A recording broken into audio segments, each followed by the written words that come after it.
ታሪካችን የሚጀምረው ጄስ የምትባለውን ዋና ገጸ ባህሪ እያሳየን ነው። ልጇ ቶም የአእምሮ በሽታ ወይም በተለምዶ ኦቲዝም የሚባለው ነገር ይዞ ነው የተፈጠረው። ጄስ እያንዳንዱ ልጇን የሚሰራቸው ስራዎች ለማስተካከል መከራዋን ትበላለች። ደሞም ልጇ የምታሳድገው ብቻዋን ነው።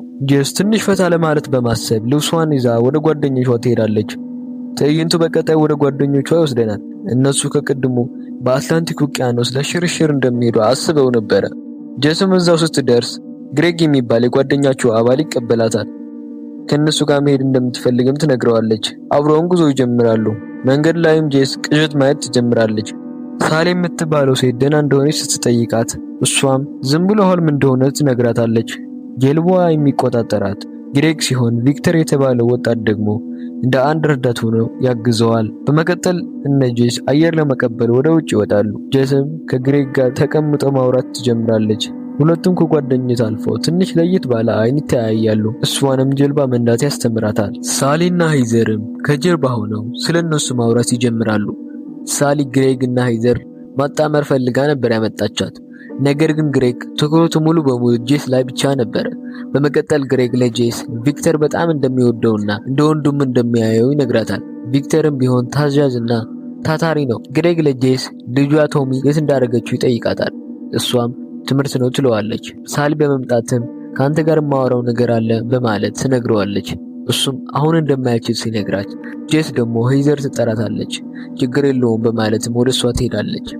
ሳሊ ለግሬግ ስለ ሄዘር እያወራችው ሳለ በድንገት ንፋስ መንፈስ ያቆማል።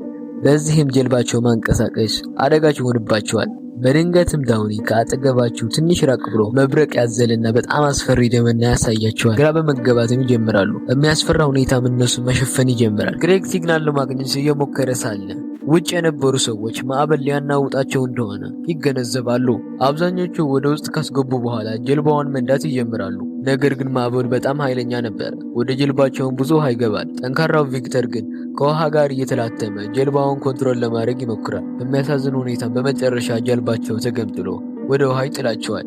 ነገር ግን ጀልባቸው ስላልሰመጠች ወደ እሷ መውጣት ይጀምራሉ። ትንሽ ከቆዩም በኋላ ለመረጋጋት ይሞክራሉ።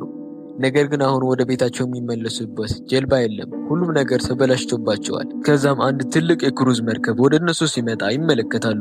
እነሱም በደስታ ወደ መርከቡ መጣራት ይጀምራሉ። ይህ ለእነሱ እንደ ሁለተኛ የመኖር እድል ነው። አንድ በአንድ ወደ መርከቡ ከገቡ በኋላ ቪክተር ሰዎችን መጣራት ይጀምራል። ይሁን እንጂ ማንም ሊመልስላቸው አልቻለም። ሁሉንም ወደ ውስጥ መግባት ይጀምራሉ። ወደ ውስጠኛው ክፍል ቢገቡ ማንም ሊያገኙ አልቻሉ። አንድ ምስልም ይመለከታሉ። ምስሉ በጣም ያረጀና የድሮ ነው። ነገር ግን የመርከቧ ምስል ነው። በዚህም መርከቧ የድሮ እንደነበረች እንረዳለን። ቪክተርም የእቃ መውደቅ ድምፅ ሰምቶ ወደ ኋላ ተመልሶ ሲያይ ቁልፍ ያገኛል። ጄስ ቁልፉን ስታየው የእሷ እንደሆነ ትናገራለች። ቁልፉ የመኪናዋና የቤቷ እንደነበረ ግራ በመጋባት በመደናገጥ ትገልጽላቸዋለች። በቁልፉ በታች ደግሞ የልጇ ቶሚ ፎቶ አለ። በመቀጠል ወደ ሳሎን ወይም ምግብ ወደሚቀርብበት ቦታ ያመራሉ። እዚህም ጄስ የእጇ ሰዓትና የክፍሉ ትልቁ ሰዓት ተመሳሳይ እንደሆነ ትረዳለች። በመቀጠል የሆነ ሰው እንዳየች ስትናገር ቪክተር ወደሱ መሮጥ ይጀምራል። ጄስ እና ግሬግ ደግሞ ወደ ቪክተር ያመራሉ። የሆነ ድምፅም ይሰማሉ። ወደሱ ስትሄድ በሩን ያንኳኩታል። እናም በራሱ ይከፈታል። ወደ ክፍሉ ሲገባ መስታወቱ ላይ በደም የተጻፈ ጎቱ ዘ አፍተር የሚል ጽሑፍ ያገኛሉ። ክፍሉንም በፍጥነት ለቀው ይወጣሉ። በመቀጠል ጄስ መርበትበት ትጀምርና አሁን ለሰዎች የማንታይበት ቦታ እንዳሉ ትነግረዋለች። ግሬግ እንድትረጋጋ ቢነግራትም ልትሰማው አልቻለችም። የእሷ ዓለምም ውጭ ሆኖ በትምህርት ቤት ውስጥ እናቱን መጥታ እንድትወስደው እየጠበቀ እንደሆነ ትነግረዋለች። በዚህም ተኮራርፎ በተለያየ አቅጣጫ መሄድ ጀምራሉ። በዚያ በኩል ደግሞ እነ ዳውኒ ደም ይመለከታሉ። እሱን ተከትለው ወደ አንድ አዳራሽ ይወስዳቸዋል። አዳራሹ ላይ ግን ምንም አይነት ደም ወይም ፍንጭ የለም። ጄስ ደግሞ ወደ አንድ የምግብ አዳራሽ ትገባለች። እዛውም እነ ዳውኒ እና ሳሊ መጣራት ትጀምራለች። ስትሄድ እዛ ስለነበሩ ነው። የሆነ ድምፅም ሰምታ ትደበቃለች።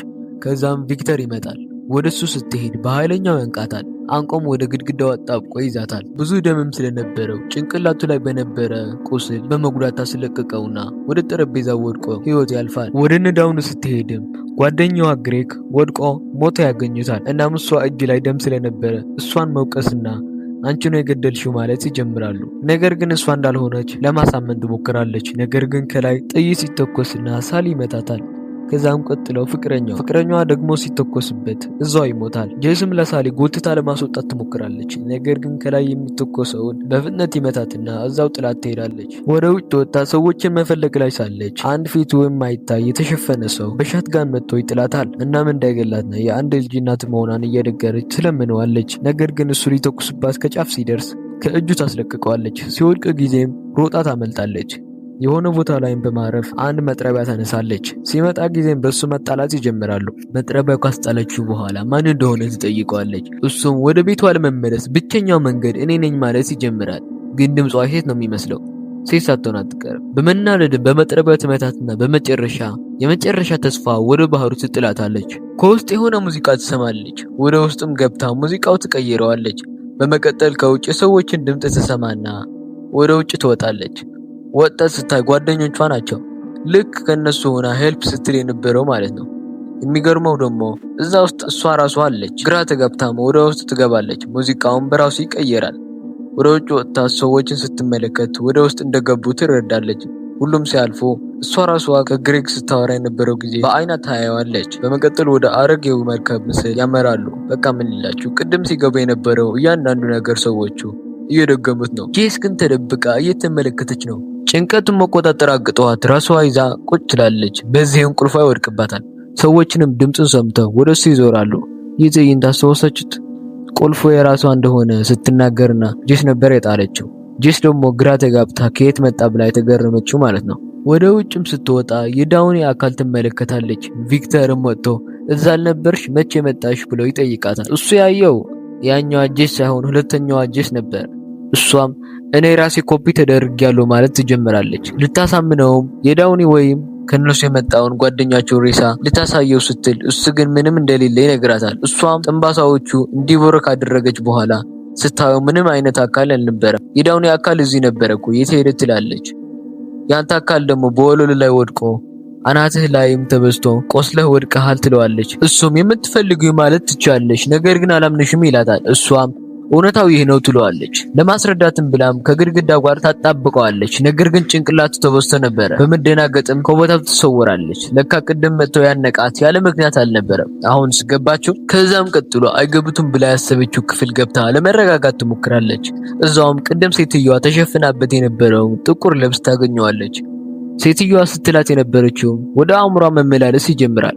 ሴትዮዋ ስትላት የነበረው ግደሊያቸው የሚል ነበረ። በተደጋጋሚ ቃል ስትደጋግምባት ልታብስ ትደርሳለች። በመቀጠልም ያ የተረገመ ሻትጋን በመያዝ ወደ ክፍሉ ትገባለች። የጠበቀች የነበረችውም ሲያንቃት ጊዜ የነበረው ነው። በቀጥታም በመሄድ የራሷ ሁለተኛ አካል ላይ ትደቅናለች። አንቺ እኔ አይደለሽም ማለትም ትጀምራለች። ግን ታዝንና እንድትሄድ ትፈቅድላታለች። ወደ ቪክተር በመሄድም አየህ እኔ እብድ አይደለሁም ትለዋለች። በመቀጠል ወደ ዳውኒ ትሄዳለች። እዛውም ስትደርስ ከላይ በኩል ተኩስ ይከፈታል። ጄስም በፍጥነት እንዲወጡ ታደርጋለች። ወደ ውጭ ከወጡ በኋላ ራሱ እንዲጠብቅበት መሳሪያው ትሰጠዋለች። ወደ ውጭ ወጣ ስትመለስ ዳውኒ ተደናግጦ ይተኩስባታል። ጄስ ግን እኔ ነኝ በማለት ታረጋጋዋለች። ስትመጣም ቪክተር የት እንደሆነ ይጠይቃታል። እሷም እንደሞተ ትነግረዋለች። ወድቆ እንደሆነም ትነግረዋለች። እሱም አንቺ እንዳልገደልሽው በምን እናምናለን ይላታል። እሷም ዝም ብለው እንዲከተሏት ትነግረዋለች። ከዛም ወደ አንድ ክፍል እንዲገቡ ታደርጋለች። በቅጽበትም ለዳውኒ በቢላዋ ጎረሮው ትመታዋለች። ከዛም ሚስቱን ሳሊም እየተጎተተች ስትወጣ ጄስ ደግሞ ለዳውኒ ደጋግማ ትወጋዋለች። ሳሊ በማምለጥም ወደ አንድ ቦታ ትደበቃለች። ምንም የማታውቀው ጄስ ደግሞ ማለቴ ሁለት ጄስ ስላሉ አንዷ ገዳይ ናት፣ አንዷ ደግሞ ምንም የማታውቀው ጄስ ደግሞ ሳሊ መፈለግ ትጀምራለች። ነገር ግን ሳሊ አደገኛዋ ስለመሰለቻት ፈርታ አልወጣችም። ግን እሷን መፈለግ አላቆመችም። በመጨረሻም ግን ወደ ላይ ትወጣለች። ያየችው ነገር ማመን ያቅታታል። ወደሱ ከማለፌ በፊት ግን ሰብስክራይብ ማድረጋችሁ እርግጠኛ ሁኑ። እዛ ላይ በጣም ብዙ የሳሊ አካል ትመለከታለች። እናም እንዴት ሆነ ካላችሁ እናንተ የምታውቁት ጓደኞቿ ሌላ የተገለበጠ መርከብ መጣ ደግሞ ጓደኞቿ ተመልሰው እንደመጡ ነው አይደለ? አንድ ጊዜ እንደተደገሙ ብቻ ነው የምታውቁት። ነገር ግን እውነታው ከዚህ የራቀ ነው። ይህ ነው ሚስጥሩ። እውነት የተደጋገመው ለብዙ ጊዜያት ነው። ይህ ማለት ጓደኞቿ የመጡት ማለትም የተደጋገሙት ለብዙ ጊዜያት ነው ማለት ነው። ሳሊ በአደገኛዋ ጄስ ከተወጋች በኋላ ወደዚህ መጣ። እናም የሚረዳት ሰው ስላልነበረ ሞተች። ደግሞም እንደ አዲስ ጓደኞቿ ሲመጡ ሳሊ ወደዚህ መጣች። የሚረዳት ሰው ስላልነበረ ሞተች። እንዲህ ያሉ በድግግሞች ስለሆነ አንድ አይነት እጣ ፈንታ ይኖራል። እናም ሁሉ የሳሊ አካሎች ወደ ላይኛው የመርከቡ ክፍል ይመጣሉ ማለት ነው። ምንም የማታውቀው ጄስ ደግሞ እርዳታ ልታደርግላት ትሞክራለች። ነገር ግን እሷ በጣም ፈርታለች። ከዛም ጄስ ለሳሊ ዳውኔት እንደሆነ ትጠይቃታለች። ሳሊም እሱማ አንቺ ገለሽዋል ትላታለች። ጄስ ግን እሷ እንዳልሆነች ለማሳመን ትሞክራለች። ጄስ ድምጽ ሰምታ ወደ ታች ስትመለከት ሌላኛዋ አደገኛ ጄስ አንዲት ሴትን በመጥረቢያ ደብድባ ወደ ባህር ስትጥላት ትመለከታለች። ወደ ሳሊ በመመለስም ከዚህ ቦታ በሰላም እንደምታወጣ ትነግራታለች። ሳሊ እንደሌሎቹ እንዳትገላት ትማጸናታለች። ነገር ግን ሳሊ ተዳክማ ስለነበረ በዛው ጸጥ ትላለች። በመቀጠል ወደ ጄስ ትሄዳለች። ስታገኛት መሬት ላይ ትጥላትና ልትተኩስ ትንሽ ይቀራታል። ግን ህይወቷ ድግግሞሽ ነው። እንደ መጀመሪያው ታስጥላትና መሮጥ ትጀምራለች። ከተገናኙም በኋላ በመጥረቢያ ይዋጋሉ። እንደ ቅድሙም ሌላኛዋ ጄስ አሸንፋ ማን እንደሆነች ትጠይቃታለች። ሌላኛዋ ጄስ ግን መልሷ ግዳያቸው የሚል ብቻ ነበር። እንደ ቅድሙ ወደ ውሃ ትጥላታለች። ስትነቃም የሆነ ባህር ዳርቻ ላይ ትነቃለች። ተነስታም ወደ ቤቷ ትደርሳለች። ነገር ግን እዛው ያለችው ሌላ ጄስ ናት። ገና ወደ መርከቧ ለመሄድ ያሰበችው ማለት ነው። ከዛም በድብቅ ወደ ውስጥ ገብታ ትገላታለች። ለምን ካላችሁ እቤት የነበረችው ጄስ ወደ ባህሩ ለመሄድ እያሰበች ነው። አሁን የመጣችው ጄስ ደግሞ እዛ ያለው ስቃይ ስለምታውቅ እዚሁ እንዳትሄድ ትገላታለች። እናም አሁን የመጣችው ጄስ ልጇን ወደ ትምህርት ቤት እየወሰደችው ነው። በመንገድ ላይም ከአሞራ ጋር ይጋጫሉ። ደግሞ መስታወት ላይ ደም ይታያል። ልጁ በዚህ ምክንያት መጮህ ይጀምራል፣ ኦቲዝም ስላለበት ማለት ነው። እናም እሱን ለማስቆም ስትል መንገዷ ስታ ከአንድ ትልቅ የጭነት መኪና ትጋጫለች። ልጇም ይሞታል። ከዛም አንድ የታክሲ ሹፌር መጥቶ ወደ እነ ግሬግ ጀልባ ይወስዳታል። ግሬግም መሄድ ትፈልጋለች ብሎ ይጠይቃታል። አዎ ብላ ይሳፈራል። እናም ለምን ይህ ሁሉ ስቃይ እንዳለ እያወቀች ተመልሳ የምትሄደው ካላችሁ ደግማ እነሱን ገድላ ተመልሳ ልጇን እንድታገኘው ነው። ካገኘችው በኋላም ከመኪና አደጋ ጠብቃ የሞተው ሞት እንድታተርፈው ነው። ግን ይሄ የውሸት ተስፋ ነው።